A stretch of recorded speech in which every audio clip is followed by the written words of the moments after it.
Necronomicon efsanesi. Necronomicon nedir? O kadar çok ismi var ki ve hakkında o kadar çok efsane oluşmuş ki bırakın kendisi hakkında yazılanlar ciltleri dolduruyor. Arap'ın kitabı, ölü isimlerin kitabı veya ölülerin çağrı kitabı ya da çıldırtan kitap, bunlardan bazıları. Kısacası bu kitap belki de bir efsane. Yazarın adı El Hazret veya El Azif, yani meşhur yazar, Şamlı bir Arap. İnançlara ve de bilinenlere göre Necronomicon gerçek bir büyücünün el kitabı ve hiç şakası yok. Bazılarına göre böyle bir kitap hiç yok. Sadece Amerikalı korku yazarı Lovecraft'ın hayallerinin bir ürünü. Bazılarına göre ise var ama yerini kimse bilmiyor. Kısacası Necronomicon tam manasıyla gizem dolu. Necronomicon'un 7 cilt olduğu ileri sürülüyor. Aslı 900 sayfanın üzerindeymiş. Her cildinin 125 sayfa civarında olduğu düşünülebilir. Peki bu garip kitap nerede ve ne zaman yazıldı? Necronomicon'un milattan sonra 730'da Şam'da Abdül el Hazret tarafından yazıldığı biliniyor. Öyleyse el Hazret kimdir? Hakkında çok az bilgi var. Onun çoğu da Necronomicon'un içinde hep yolculuk yapar, çok okurmuş. İskenderiye'den Pencap'a kadar dolaşmış, onlarca dil konuşup öğrencilerine dünyanın her yerinden araştırıp öğrendiklerini anlatırmış. Metotları Herodot'u ve hatta Bruno'yu anımsatıyor.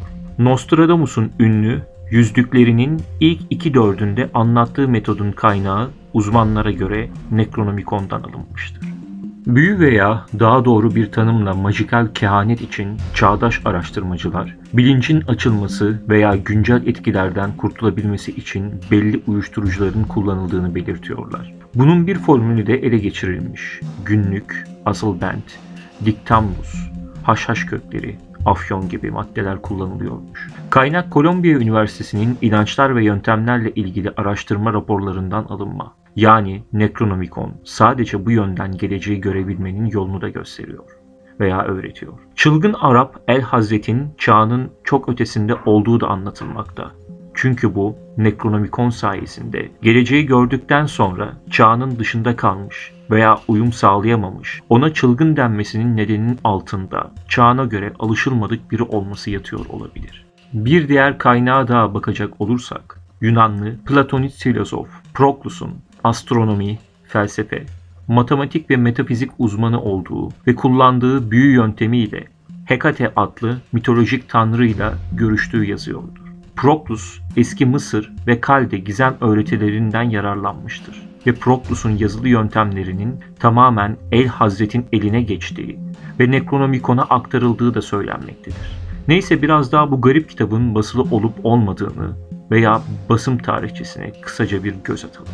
Hiçbir Arap kaynağında Necronomicon'un çıkış bilgisi yok. Araştırmacı ve tarihçi İdris Şah kitabı Hindistan'da, Deoband'daki, Mısır El Azhar'daki ve Mekke'deki antik kitaplıklarda araştırmış ama başarılı olamadığını yazmış. 1487 tarihli bir Latince belgede Dominikan rahip Olaus Varminus imzasıyla Engizisyon'un bu ölümcül ismi Kara Papaz, Tarquemeda'nın İspanyol Yahudilerine zulmederken Necronomicon'u ele geçirdiği ve İtalyanca'ya çevirdiği belirtiliyor. Wormius'a göre kitap son derece tehlikeli ve okuyan insanı olağanüstü etkiliyor ve aklını başından alıyor. İçindeki bazı bölümlerde Tevrat'ın yaratılış bölümündeki gizli ve şifreli bölümlerin açıklamalarının bulunduğu ve bunları anlamanın sonucunda insanın çıldıracağı da belirtiliyor. Wormius kitabın bir kopyasını ele geçirmiş olmalı ki Snapheim başrahibi Jonah Trataim'e yollamış. Ama sonra Wormius ekliyor. Çeviriyi yaktım. Bu tanrıya küfürdü. Gerçekler çok fazla ortaya çıkıyordu. İnsanlar buna hazır değiller. Daha çok zaman gerekiyor. Ama başka kaynaklar Necronomicon'un yok olmayıp Vatikan'a yollandığını yazmaktadır. 100 yıl kadar sonra 1586'da Wormius'a ait kopya Prag'da ortaya çıktı. Ünlü İngiliz majisyeni Dr. John Dee ve asistanı Edward Kelly bu kez Necronomicon'u ele geçirdiler. Söz edildiğine göre Dee ve Kelly, nekronomansi denen ölüleri mezardan kaldırma deneylerine ondan sonra başladılar. Ama bir bomba daha duyuldu. Necronomicon'da simya yoluyla altın yapma yöntemleri de vardı. Doktor Dee, Necronomicon'u İngilizceye çevirip Manchester'da Quest College'e bıraktı. Sonra büyük koleksiyoncu Elias Asmold eliyle Oxford'da Bodleian Library'de yer al ve şu anda Londra'da British Museum'da Necronomicon'un bir kopyasının bulunduğu müze kayıtlarında yer alıyor. Peki bu korkunç kitabın içinde ne var? Ulaşılıp bilindiği kadarıyla tufan öncesiyle ilgili inanılmaz gerçekler var. El Hazret kaybolmuş geçmişin iç yüzünü anlatırken Tevrat'taki yaratılış bölümüyle mitolojik kaynaklar arasında kesin benzerlikler olmasına rağmen Tevrat bunları gizlemekte. Bugüne kadar yapılan çevirilerde ise kutsal kitabın aslında çok uzak. Geçmiş ayrıntılarla geçmişin ve dinlerin kaynağının iç yüzünü anlatmakta. İnsan ırkı dünyadan önce başka bir yerdeydi. Buna başka kürelerden gelme de denmekte. Neoplatonist inançlara göre anlatılan dünya benzeri yıldızlarda kendilerine özgü yaşam formları bulunmaktadır. Bu yaşam biçimlerinin özellikleri kozmik hiyerarşinin evrim çizgisiyle belirlenir. Özel zamanların belirlenmesi ve özel semboller kullanılarak eskilerle ilişki kurulabiliyor ve onlardan istenilen kozmik bilgiler alınabiliyor. O zaman geçmişe ve geleceğe hakim olmak mümkündür.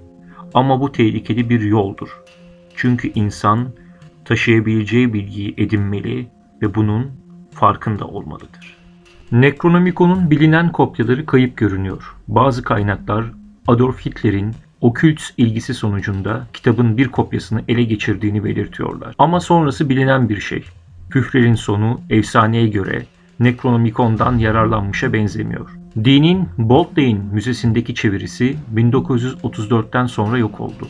Belki de Hitler'e giden kopya oydu. British Museum önceleri çalınmalardan söz ediyordu ama bunun doğrulu olmadığı anlaşıldı. Wormius baskısı oradaydı ama nedense kataloglardan silindi ve yeraltı depolarına kaldırıldı. Hatta bir iddiaya göre çok değerli eşyalar klasmanına alınarak 1940'larda kraliyet mücevherleriyle beraber Galler'deki özel bir şatoda saklanmıştı. Sonra tüm dünya kitaplıkları Necronomicon'la ilgili kaynakları ve belki de kopyaları saklamak için sanki söz birliği ettiler.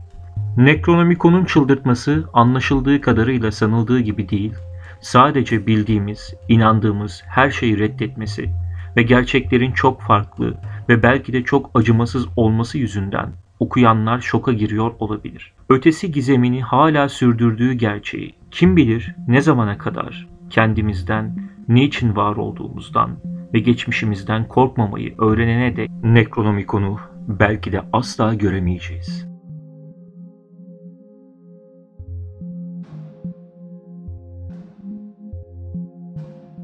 Videolarımızın devamı için kanalımıza abone olmayı unutmayın.